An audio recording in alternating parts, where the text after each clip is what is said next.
السلام عليكم، نتمنى تكونوا بخير وعلى خير. كيف كتشوفوا معايا غادي نحضر معكم البغرير المعتمد.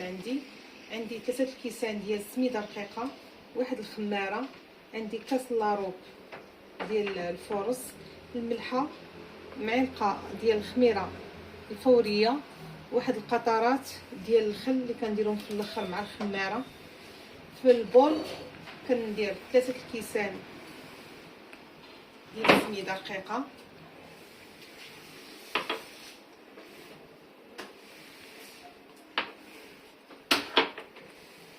كندير الفورص،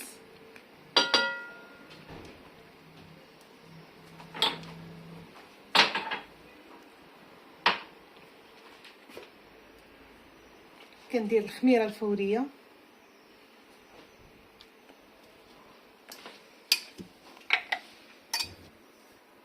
كندير الملحه،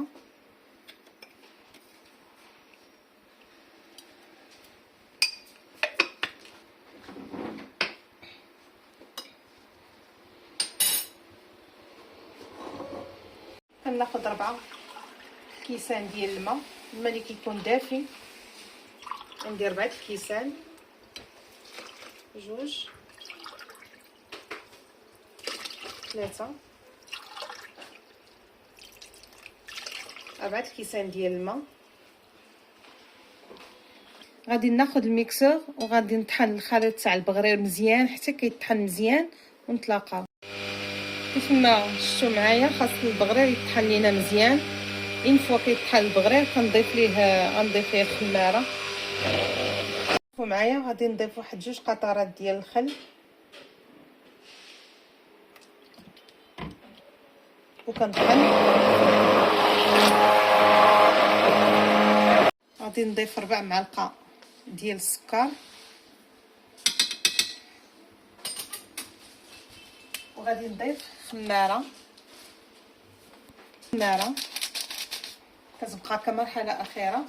وناخذ البلونجور ديالي وكنطحن.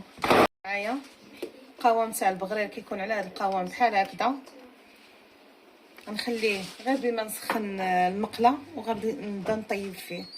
تشوفوا معايا كناخذ المغرفه عامره بالخليط ديال البغرير.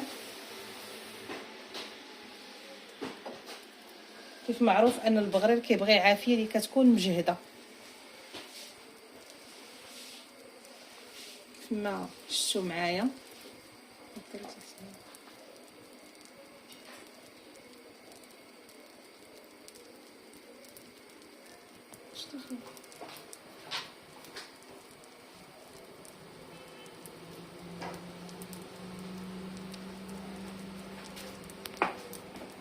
هذه البغريره الاولى. شفتوا معايا كيفاش جات. كيد البغرير على هذه الطريقه بحال هكذا. شفتوا معايا كيفاش كيجي طيب كله متقوب.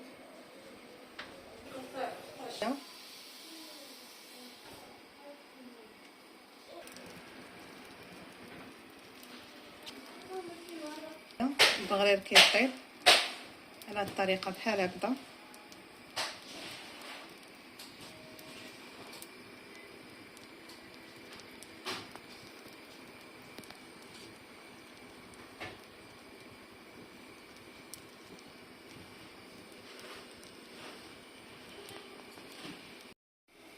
كيف ما كتشوفوا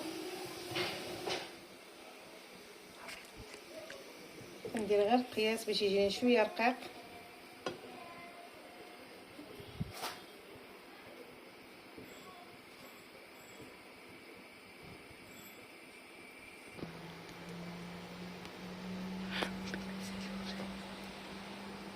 كيف ما كايا البغرير كيفاش كيجي تبارك الله بحال الشهده على هذه الطريقه بحال هكذا. نكمل الكونتيتي كامله اللي عندي ديال البغرير ونتلاقاو. كيف ما كتشوفوا معايا ما شاء الله البغرير كيجي بحال الشهده، كيجيو كله متقوب على هذه الطريقه بحال هكذا.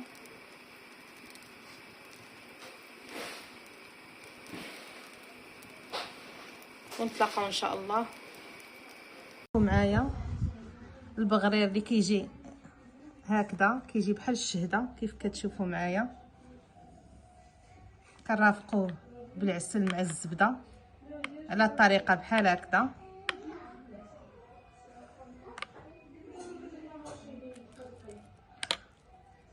وبالصحه والراحه. كيف كتشوفوا كيجي بحال الشهده على الطريقه بحال هكذا، وبالصحه والراحه.